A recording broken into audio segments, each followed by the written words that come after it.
Polisi menetapkan 3 orang bos skincare atau produk perawatan untuk kecantikan di Makassar sebagai tersangka pada Selasa 12 November 2024. Polisi menetapkan 3 orang bos skincare atau produk perawatan kulit untuk kecantikan di Makassar menjadi tersangka pada Selasa 12 November 2024. Ketiganya ditetapkan sebagai tersangka karena skincare yang dijual mengandung bahan-bahan yang terbukti berbahaya, yaitu merkuri.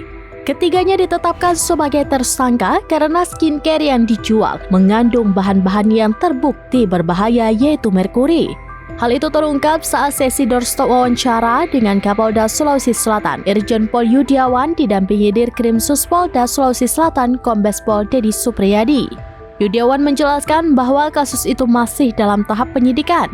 Kendati demikian, penetapan tersangka setelah pihaknya melakukan gelar perkara. Ketiga tersangka dikatakan oleh Dedi merupakan owner dari skincare diduga mengandung merkuri atau bahan berbahaya lainnya. Meski demikian, Dedi belum berkenan membeberkan inisial dari owner tersangka itu. Namun, berdasarkan informasi yang beredar sebelumnya, ketiganya yakni Mira Hayati atau MH, Feni France atau MH, dan RG alias Ratu Glow. Beberapa produk dari ketiga kosmetik itu dinyatakan positif mengandung bahan berbahaya jenis merkuri. Hal itu sebelumnya juga sudah dirilis langsung Kapolda Sulawesi Selatan, Irjen Pol Yudiawan, didampingi Dirkrimsus Kombes Pol Dedi Supriyadi.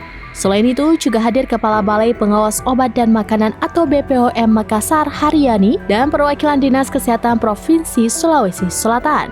Dalam konferensi pers itu disebutkan ada 6 produk mengandung bahan berbahaya.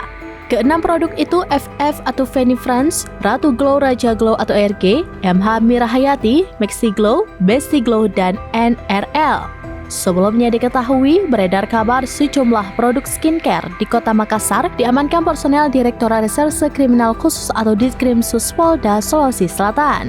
Salah satu produk kecantikan yang diamankan itu disebut milik Ratu Emas, yaitu Mira Hayati. Selain itu, Mira Hayati dan sejumlah owner kosmetik lainnya juga dipanggil untuk dimintai keterangan. Sebelumnya, Kabid Humas Polda Sulawesi Selatan, Kombes Pol Didik Supranoto, menegaskan komitmen Kapolda Sulawesi Selatan, Irjen Pol Yudiawan Wibisono dalam penindakan skincare berbahaya. Selain itu, lanjut Didik, Kapolda Sulawesi Selatan juga berjanji akan menindak siapapun oknum yang terlibat. Demikian informasi terkini Syedara Alun. Saksikan terus beragam informasi lainnya. Jangan lupa like dan share seluruh akun serambinews.com. Download Tribun X sekarang. Menghadirkan lokal menjadi Indonesia.